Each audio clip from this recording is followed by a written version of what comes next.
Prions pour les laïcs en mission dans l'Église. De la lettre aux Romains. Nous mettons notre fierté dans la détresse elle-même, puisque la détresse, nous le savons, produit la persévérance. La persévérance produit la vertu éprouvée. La vertu éprouvée produit l'espérance. Du message du pape François. L'espérance ne déçoit pas, au numéro 4. Saint Paul est très réaliste. Il sait que la vie est faite de joie et de peine, que l'amour est mis à l'épreuve lorsqu'augmentent les difficultés, et que l'espérance semble disparaître devant la souffrance.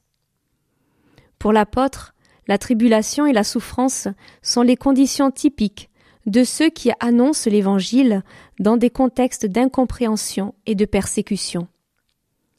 On perçoit dans ces situations une lumière dans l'obscurité. On découvre comment l'évangélisation est soutenue par la force qui découle de la croix et de la résurrection du Christ. Cela conduit à développer une vertu étroitement liée à l'espérance, la patience. Dans un monde où la précipitation est devenue une constante, nous nous sommes habitués à vouloir tout et tout de suite. On n'a plus le temps de se rencontrer et souvent même dans les familles, il devient difficile de se retrouver et de se parler calmement. La patience est mise à mal par la précipitation, causant de graves préjudices aux personnes. Prions. Pour le bien de tous et pour ta gloire, Seigneur, tu as voulu que chaque membre de ton peuple te serve selon sa grâce et les appels de l'Esprit. Accorde à ceux qui ont reçu une mission dans l'Église de la remplir fidèlement en vue de constituer avec ses frères et sœurs le corps de Jésus-Christ, lui qui vit et règne pour les siècles des siècles. Amen. Notre Père, qui es aux cieux, que ton nom soit sanctifié, que ton règne vienne, que ta volonté soit faite sur la terre comme au ciel. Donne-nous aujourd'hui notre pain de ce jour.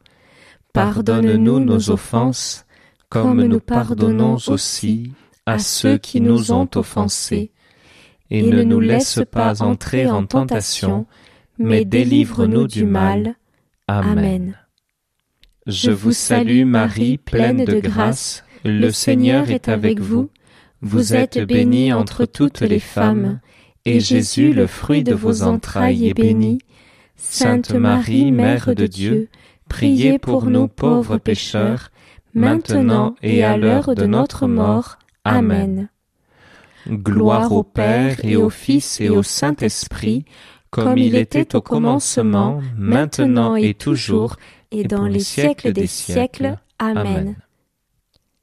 À toi, Dieu le Père, par l'Esprit Saint, ton Fils Jésus-Christ a pris chair de la Vierge Marie et s'est fait homme pour nous et pour notre salut.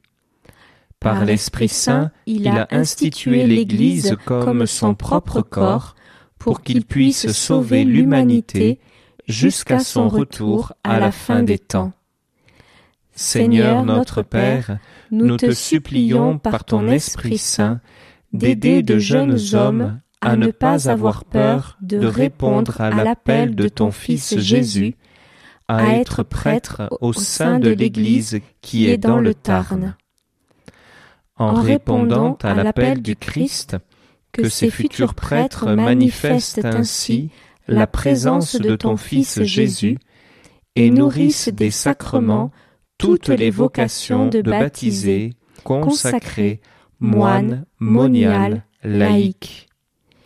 Une fois de plus, nous nous tournons vers toi.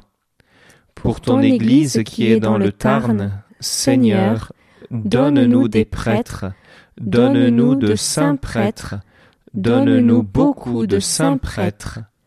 Amen. Écoute ton appel, viens, suis-moi, lève-toi et ne